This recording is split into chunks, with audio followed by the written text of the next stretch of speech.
Hello everyone, welcome back to our channel. We will be starting the chapter 6 evolution. So,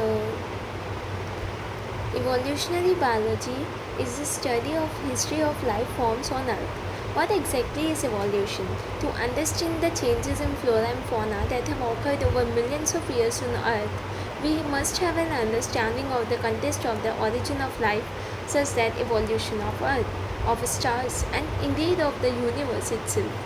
What follows is the longest of all the constitute and the conjecture stories. This is story of origin and evolution of life forms or biodiversity on planet Earth in the context of evolution of Earth and against the background of evolution of universe itself. So let's talk about origin of life. When we look at the stars on a clear night sky, we are in a way looking back in time. Stellar distances are measured in light years. What we see today is an object whose emitted light started its journey millions of years back, and from trillions of kilometers away and reaching our eyes now. So it has started the journey millions of years back and from trillions of kilometers away and reaching our eyes now. However, when we see objects in our immediate surroundings, we see them instantly and hence in the present time. So therefore, when we see the stars, we apparently are peeping into the past. The origin of life is considered as a unique event in the history of universe. The universe is vast. Relatively speaking, the earth itself is almost only a speck. The universe is very old, almost 13.8 billion years old. You have to mention here, draw your attention to this line. The universe is almost 13.8 billion years old. This has been changed in NCERT. In older NCERT, it was 20 billion years old. Now it has been mentioned 13.8 billion years old, and the NEET exam always follow the NCERT lines. So if the question is asked how old is the universe, so option can be 20 billion years old, 10 billion years old, 13.8 billion years old, and 19.6 billion years old. So what can be the answer? The answer will be 13.8 billion years old only.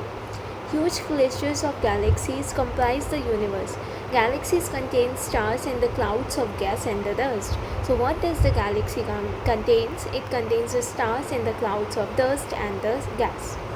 Considering the size of the universe, Earth is indeed a speck. The Big Bang theory attempts to explain to us the origin of universe. So origin of universe is explained by which theory? The Big Bang theory. It talks of a singular huge explosion unimaginable in physical terms. The universe expanded and hence later the temperature came down. So first the universe expanded, then the temperature came down. Hydrogen and helium formed sometime later.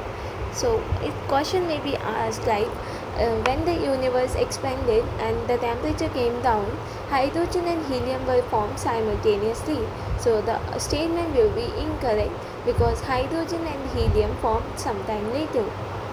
The gases condensed under gravitation and formed the galaxies of the present day universe. In the solar system of the Milky Way galaxy, the galaxy which we live in, Earth was supposed to have formed about 4.5 billion years back. There was no atmosphere on the early Earth. Water vapor, methane, carbon dioxide, and ammonia released from the molten masses covered the surface. So, water vapor, methane, carbon dioxide, and ammonia released from the molten mass covered the surface. The UV rays from the sun broke up water into hydrogen and oxygen, and the lighter hydrogen escaped. Oxygen combined with ammonia and methane to form water, carbon dioxide, and others. The ozone layer was formed. As it cooled, the water vapor fell as the rain to fill all the depressions and form oceans. Life appeared 500 million years after the formation of the Earth, such that almost 4 billion years back. so almost 4 billion years back. Did life come from outer space? Some scientists believe that it came from outside. Early Greek thinkers thought units of life called spores were transferred to different planets including the Earth. Panspermia is still a favorite idea for some astronomers. So this theory was known as panspermia theory. What does the theory state? It states that uh, the life come from the outside. There were the units of life called the spores, which were transferred to different planets, including the Earth. For a long time, it was also believed that life came out of the decaying and rotting matter like straw, mud, etc. So after this, for a long time, it was also believed that the life came out of the decaying and the rotting matter like straw, mud, etc. from non-living matter. This was the theory of spontaneous generation, like the anything that is generated spontaneously. Louis Pasteur, by careful experimentation, demonstrated that life comes only from pre-existing life. So Louis Pasteur disproved the theory of spontaneous generation, and by careful experimentation, he demonstrated that life comes only from pre-existing life. He showed that in the pre-sterilized flask, life did not come from the killed yeast, while in the another flask open to the air, new living organisms arose from the killed yeast. So spontaneous generation theory was dismissed once and for all. However, this did not answer how the first life form came on the earth. Oparin of Russia, you can remember it as OR, Oparin of Russia, and Haldane of England, and you can remember it as HE or he. So proposed that the first form of the life could have come from the pre-existing non-living organic molecules such as RNA, protein, etc., and that the formation of life was preceded by the chemical evolution, such that formation of diverse organic molecules from inorganic constituents. So Oparin of Russia and Haldane of England, they proposed that first life form could have come from the pre-existing non-living organic molecules. See, non-living organic molecules such that RNA, protein, etc. And then the formation of life was preceded by chemical evolution. So first the chemical evolution occurred, and then the formation of life was done, and it was arise from non-living pre-existing organic molecules like the RNA or protein. And then the formation of life was preceded by the chemical evolution, such as the formation of diverse organic molecules from the inorganic constituents. So the conditions on Earth were high temperature, volcanic storms, reducing atmosphere containing methane, ammonia, etc. In 1953, S.L. Miller, an American scientist, created similar conditions in a laboratory scale. He created electric discharge in a closed flask containing CH4S2NS3 and the water vapor at 800 degrees Celsius, because the early Earth was having a high temperature. He observed formation of amino acids. So formation of amino acids will be formation of organic molecules from formation of non-living organic molecules.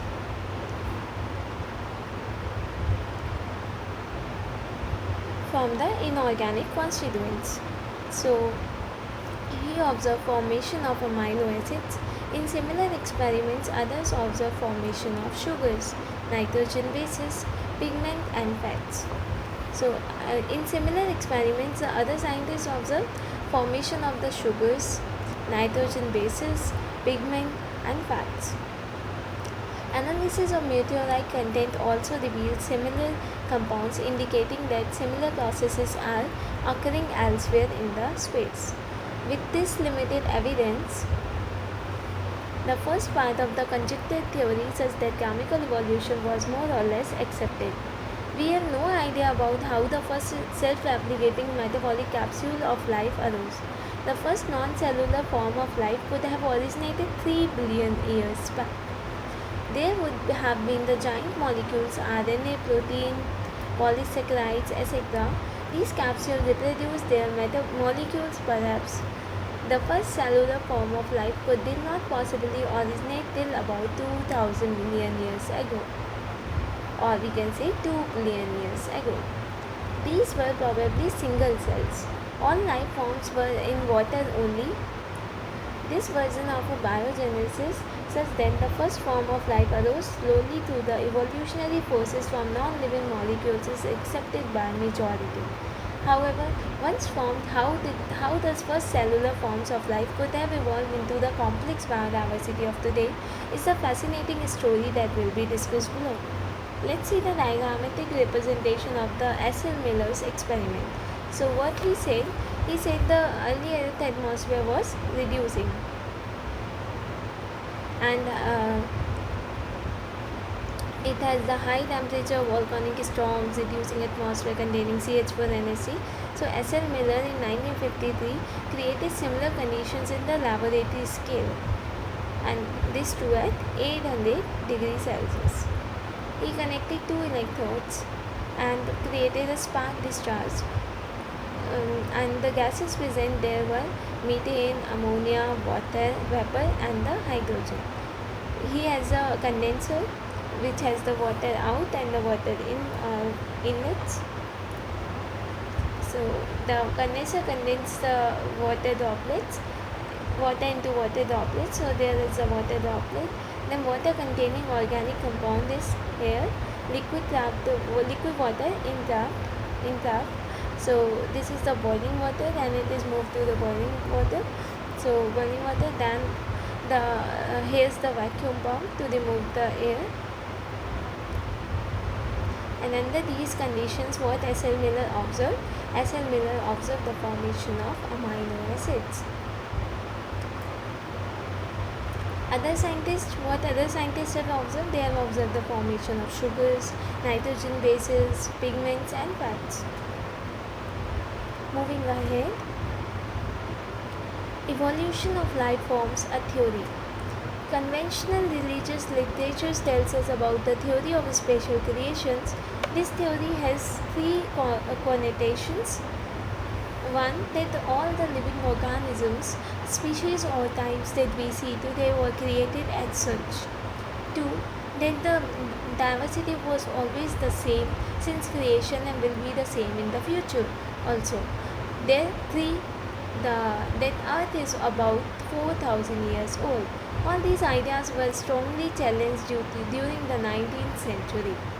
Based on the observations made during a sea voyage in a shield ship called HMS Beagle round the world, the Charles Darwin concluded that existing living forms share similarities to varying degree not only among themselves but also with the life forms that existed millions of years ago.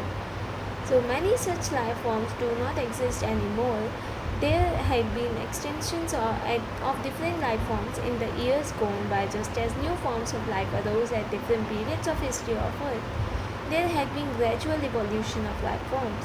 Any population has built-in variation in characteristics. Those characteristics which enable some to survive better in natural conditions, climate, food, physical factors, etc., would outbreed others that are less endowed to survive under such natural conditions.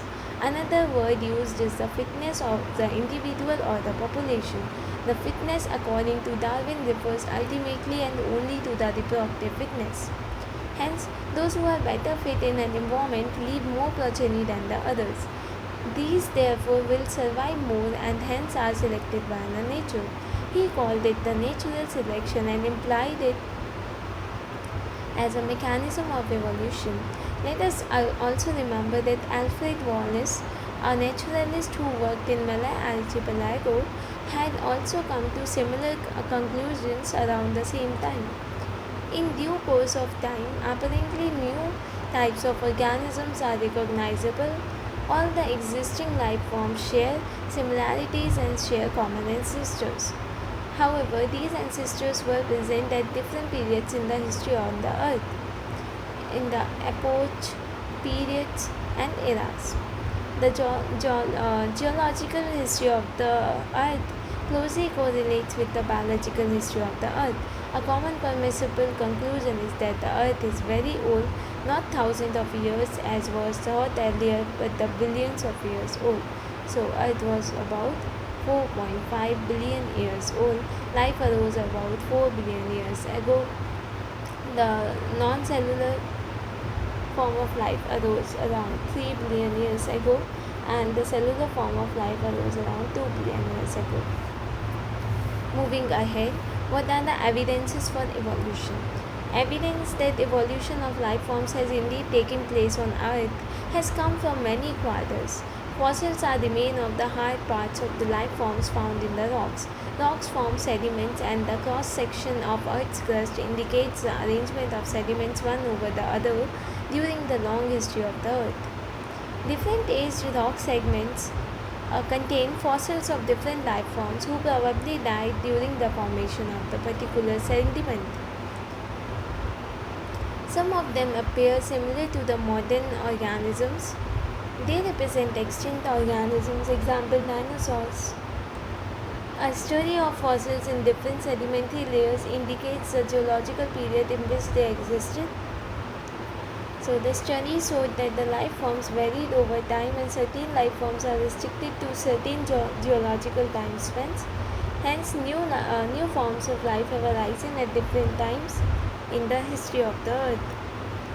All this is called the paleontological evidence. Do you remember how the ages of the fossils are calculated by the carbon dating method? And do you recollect the method, radioactive dating, and the principles behind the procedure? Embryological support for evolution was also proposed by Ernst Haeckel, based upon the observation of certain features during embryonic stage common to all vertebrates that are absent in the adult. For example, the embryos of all vertebrates, including human, develop a row of vestigial gill select just behind the head, but it is functional organ only in the fish and not found in any other adult vertebrates. However, this proposal was disapproved on careful study performed by Carl Ernst von Baer. So Ernst Haeckel proposed the embryological support for evolution, but Carl Ernst von Baer disapproved it. He noted that embryos never pass through the other stages of other animals. Comparative anatomy and morphology shows similarities and differences among organisms of today and those existed years ago. Such similarities can be interpreted to understand whether common ancestors were shared or not. For example, whales, bats, cheetahs, and humans, all animals share similarities in the pattern of bones of the forelimb. Though these forelimbs perform different functions in these animals, they have similar anatomical structure. All of them have humerus, radius, ulna, carpals, metacarpals, and phalanges in their forelimbs. Hence, in these animals, the same structure developed along different directions due to adaptations to different needs. This is divergent evolution, and these structures are called homologous organs. Homology indicates a common ancestry. Other examples are vertebrate hearts or brains. In plants also, the thorns and the tendrils of bougainvillea and the cucurbita represent the homology, because these are developed from the axillary buds while performing different functions. Homology is based on divergent evolution, whereas analogy refers to the situation exactly opposite. Wings of a butterfly and of the birds look alike. They are not anatomically similar structures, though they perform the similar functions. Hence, analogous structures are result of convergent evolution, different structures evolving for the same functions and hence having the similarity. Other examples of analogy are the eye of the octopus and of the mammals, or the phylipus of the penguins and the dolphins. One can say that it is similar habitat that has resulted in the selection of similar adaptive features in the different groups of the organisms, but towards the same function. Sweet potato root modification and the potato stem modification is another example for analogy. In the same line of argument, similarities in proteins and genes performing a given function among diverse organisms give clues to the common ancestry. So in the same line of argument, similarities in the protein and the genes performing a given function among diverse organisms give clues to common ancestry. These biochemical similarities point to the same shared ancestry as the structural similarities among diverse organisms. Man has bred selected plants and animals for agriculture, horticulture, sport, or security. Man has domesticated many wild animals and crops. This intensive breeding program has created breeds that differ from other breeds, example dogs, but still are of the same group. It is argued that if within hundreds of years man could create new breeds, could not mature, could not nature have done the same over millions of years? Another interesting observation supporting evolution by natural selection comes from England. In a collection of moths made in the 1850s, says that before the industrialization set in, it was observed that there were more white-winged moths on the trees than the dark-winged moth or the melanized moth. However, in the collection carried out from the same area, but after industrialization in 1920, there were more dark-winged moths in the same area, such that the proportion was reversed. The explanation put forth for this observation was that predators will spot a moth against contrasting background. During post-industrialization period, the tree trunks become dark due to the industrial smoke and the soot. Under this condition, the white-winged moth did not survive due to the predators. Dark-winged or the melanized moth survived. Before industrialization set in, thick growth of the almost white colored lichen covered the trees. In then the background, the white-winged moth survived, but the dark-colored moth were picked out by the predators. Do you know that the lichens can be used as an industrial pollution indicator? They will not grow in areas that are polluted. However, hence, moths that were able to camouflage themselves such that hide in the background survive. This understanding is supported by the fact that in the areas where industrialization did not occur, such that in the rural areas the count of melanic moth was low. This showed that in a mixed population, those that can better adapt survive and increase in the population size. Remember that no variant is completely wiped out. Similarly, excess use of weedicides, herbicides, pesticides, etc. has only resulted in the selection of resistant varieties in a much lesser time scale. This is also true for the microbes against which we employ antibiotics or drugs against eukaryotic organism or cell. Hence, resistant organisms or cells are appearing in a time scale of months or years and not centuries. These are examples of evolution by anthropogenic action. This also tells us that evolution is not a directed process in the sense of determinism.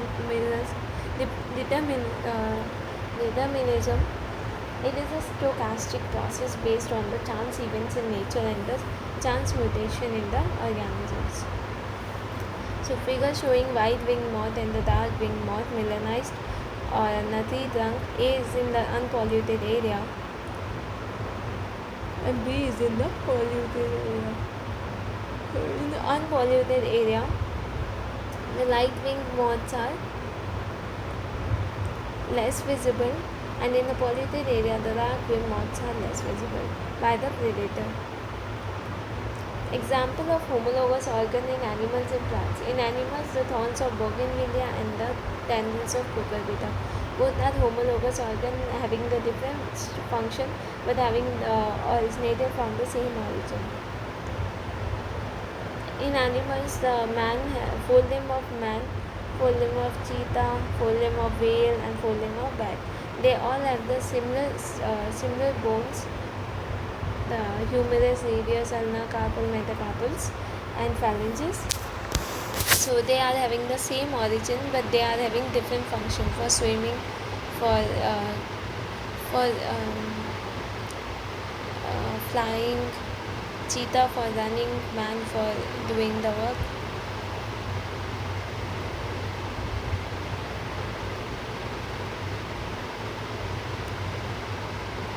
So let's see the family tree of dinosaurs and their living modern day counterpart organisms like crocodiles and birds.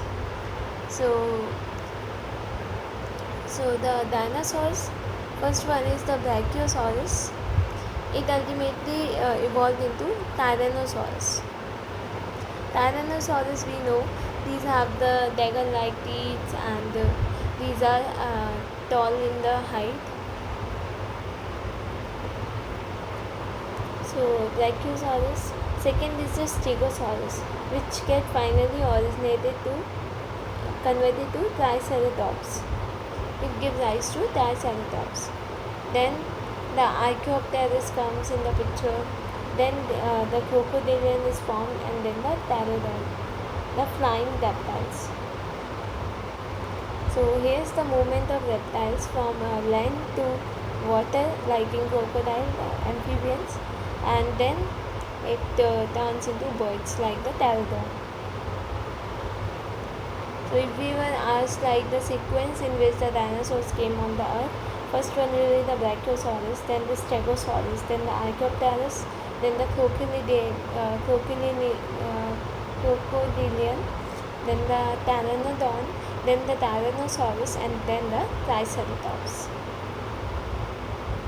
Moving ahead, what is adaptive radiation? So, adaptive radiation. During his journey, Darwin went to the Galapagos Island. There he observed an amazing diversity of creatures. Of particular interest, small black birds, later called Darwin's finches, amazed him. He realized that there were many varieties of finches in the same island. All the varieties he conjectured evolved on the island itself. From the original seed-eating features, many other forms with alternate beaks arose, enabling them to become the insectivorous and the vegetarian finches. The process of evolution of different species in a given geographical area, starting from a point and literally radiating to other areas of geography habitats, is called adaptive radiation. Remember the definition, it may be asked directly. The process of evolution of different species in a given geographical area, starting from a point and literally radiating to the other areas of the geography habitats, is called adaptive radiation. Darwin's finches represent one of the best examples of this phenomenon. Another example are Australian marsupials. A number of marsupials, each different from the other, evolved from the ancestor stock, but all within the Australian island continent. When more than one adaptive radiation appeared to have occurred in an isolated geographical area representing the different habitats, one can call this a convergent evolution. So, when more than one adaptive radiation appeared to have occurred in an isolated geographical area representing different habitats, we can call this a convergent evolution. Placental mammals in Australia also exhibit adaptive radiation in evolving into varieties of such placental mammals, each of which appear to be similar to the corresponding marsupial. Example, placental wolf and the Tasmanian wolf marsupial. So, adaptive radiation of marsupials of Australia. Marsupial radiation, it's Tasmanian wolf, tiger, cat, banded anteater, marsupial rat, kangaroo, wombat, bandicoot, koala, marsupial mole, sugar glider. These originated in the Australia. Let's see picture showing convergent evolution of Australian marsupials and the placental mammals. So these are the placental mammals on the left hand side, these are the Australian marsupials on the right hand side. So mole is the placental mammal, Australian marsupial developed as marsupial mole. Anteater is the placental mammal, the Australian marsupial is numbat or the anteater.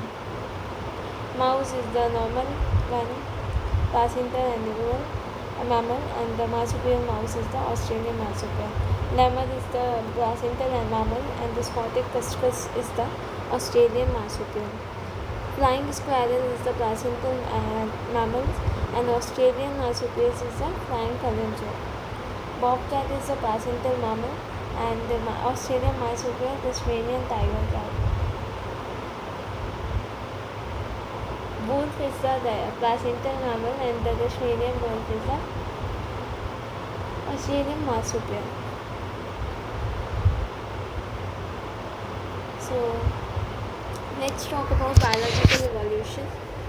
Evolution by natural selection in a true sense would have started when cellular forms of life with differences in the metabolic capability originated on Earth. The essence of Darwinian theory about evolution is natural selection. The rate of appearance of new forms is linked to the life cycle or the lifespan. Microbes that divide fast have the ability to multiply and become millions of individuals within hours. A colony of bacteria, say A, growing on a given medium has built-in variation in terms of the ability to utilize a feed component. A change in the medium composition would bring out only the part of the population, say B, that can survive under the new conditions. In due course of time, this variant population outgrows the other and appears as new species. This would happen within days. For the same thing to happen in a fish or the fowl would take millions of years, as lifespans of these animals are in years. Here we can say the fitness of B is better than the fitness of A. Under the new conditions, nature selects for fitness. One must remember that it is so-called fitness is based on the characteristics which are inherited. Hence, there must be a genetic basis for getting selected and to evolve. Another way of saying the same thing is that some organisms are better adapted to survive in an otherwise hostile environment. Adaptive ability is inherited. It has a genetic basis. Fitness is an result of the ability to get adapt and get selected by the nature. Branching descent and natural selections are the two key concepts of the Darwinian theory of evolution. Even before Darwin, a French naturalist, Lamarck, had said that the evolution of life form has occurred but driven by the use and disuse of organs. He gave the examples of giraffe who, in an attempt to forage leaves on the tall trees, has to adapt by elongation of their necks. As they passed on this acquired character of elongated neck to succeeding generations, giraffes slowly over the years came to acquire long necks. Nobody believes this conjecture anymore. Is evolution a process or the result of a process? The world we see, inanimate and the animate, is only the success stories of evolution. When we describe the story of this world, we describe evolution as a process. On the other hand, when we describe the evolution of the life forms on Earth, we treat evolution as a consequence of a process called natural selection. So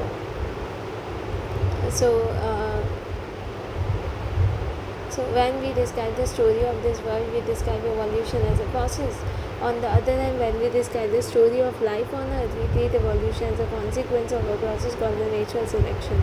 We are still not very clear whether to regard evolution and natural selection as processes or the end result of the unknown processes. It is possible that the work of Thomas Malthus on populations influenced Darwin.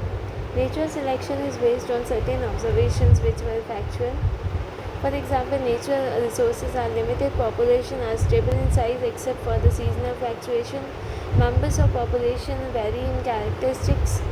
In fact, no two individuals are alike. Even though they look superficially similar, most of the variations are inherited, etc. The fact that theoretically population size will grow exponentially if everybody reproduces maximally. This fact can be seen in growing bacterial population, and the fact that population sizes in reality are limited means that there had been competition for resources. Only some survived and grew at the cost of the others that could not flourish. The novelty and brilliant insight of Darwin was this: he asserted the variations which are heritable, and which make the resource utilization better for few adapted to the habitat better will enable only those to reproduce and leave more progeny.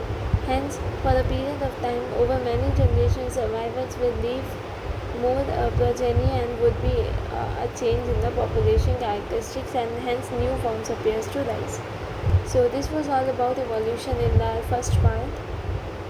We have talked about chemical evolution, we have talked about adaptive variation, homologous and analogous organs. We talked about convergent evolution and divergent evolution. We talked about embryological support of evolution and evidences for evolution of life forms, a theory, and the origin of life.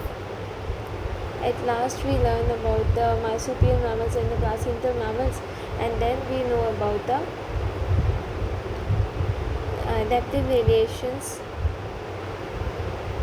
Then the biological evolution.